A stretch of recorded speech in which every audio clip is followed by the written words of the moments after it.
compartimentage des réservoirs. Actuellement, de nombreuses stations-service ne disposent pas d'assez de réservoirs pour se procurer tous les combustibles qui se développent, qui sont de plus en plus nombreux.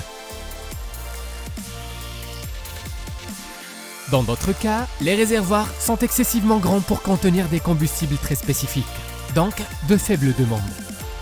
C'est pour cela que les stations-service se trouvent dans l'obligation de faire de grands investissements afin de changer la taille de leurs réservoirs et augmenter leur quantité, ce qui a pour conséquence la paralysie de son activité. Champ d'application. Le compartimentage in situ d'une citerne se réalise sur les anciens réservoirs qui ont conservé leur structure originale et consiste à fermer leur diamètre interne de manière à diviser le réservoir en plusieurs compartiments à parois doubles, ce qui permettrait le stockage d'une plus grande quantité de types de combustible. Étape du processus de construction. Dégazage et nettoyage. Après l'évaluation, nous procéderons au dégazage et nettoyage de la citerne. Une fois la chambre dégazée par la tige de mesure ou par la tuyauterie de décharge, nous remplissons complètement le réservoir d'eau, évitant ainsi le risque de déflagration lors des étapes suivantes. Installation bouche d'homme. Une fois le réservoir dégazé et les tuyauteries bouchées, nous repérons l'endroit de la future chambre. Nous allons créer un nouvel accès au réservoir en taillant et en enlevant le revêtement. À continuation, nous allons placer la bouche d'homme sur le dessus et nous marquerons l'ouverture.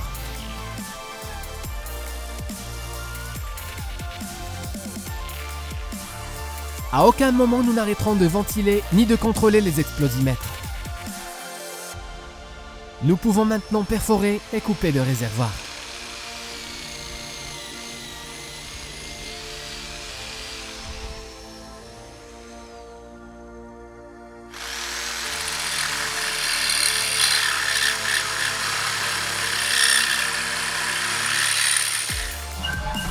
Une fois l'ouverture découpée, nous installons la bouche d'homme pour vérifier son bon fonctionnement, puis nous nivelons. À continuation, nous allons faire des perforations du périmètre qui serviront pour unir la bouche à la citerne à l'aide de boulons. Finalement, nous viderons la citerne et la sécherons. Nous traiterons l'eau avant de verser si nécessaire. Un anneau auxiliaire sera utilisé pour bien la fixer à la structure.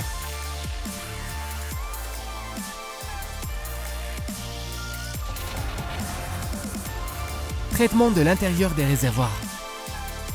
Une fois dégazés, nous entrerons dans les réservoirs et nous colmaterons leurs imperfections. Avant l'assemblage, nous traiterons également chacune des pièces mécaniques. Assemblage des pièces mécaniques du compartiment. À continuation, les pièces vont commencer à se joindre en commençant par une verticale qui sert de guide pour le reste. À partir de ce moment-là, les horizontales unies par des ancrages mécaniques et de bas en haut, terminant par la double cloison orientation verticale.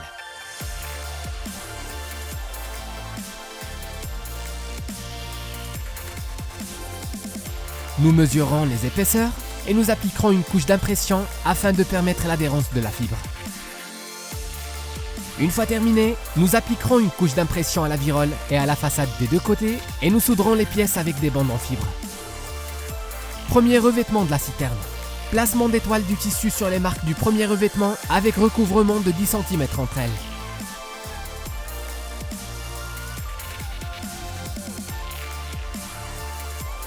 Placement de la couche 3D Rafibra. La couche 3D Rafibra reste placée sur toute la superficie du réservoir, générant une chambre interstitielle entre le premier et le deuxième revêtement, ce qui nous sert pour créer la double paroi. Nous plaçons les systèmes de détection de fuite pour cette chambre interstitielle et nous vérifions le bon fonctionnement de la couche 3D sur tout le réservoir. Deuxième revêtement de la citerne. Placement d'étoiles du tissu sur les marques pour le deuxième revêtement avec recouvrement de 10 cm entre elles. Transformation de la citerne simple à double paroi. Nous appliquons une couche de finissage sur le deuxième revêtement et nous réalisons un contrôle de qualité, appliquant une pression sur les chambres interstitielles de 2 kg. Nous appliquons une deuxième couche afin de former une barrière conductrice, puis nous effectuons un contrôle de qualité à l'acétone et autres tests avec des liquides anti-pores. Étape finale du processus de construction. Une fois les travaux de réparation et de compartimentage réalisés, nous réaménageons la zone d'intervention et le réservoir peut fonctionner à nouveau.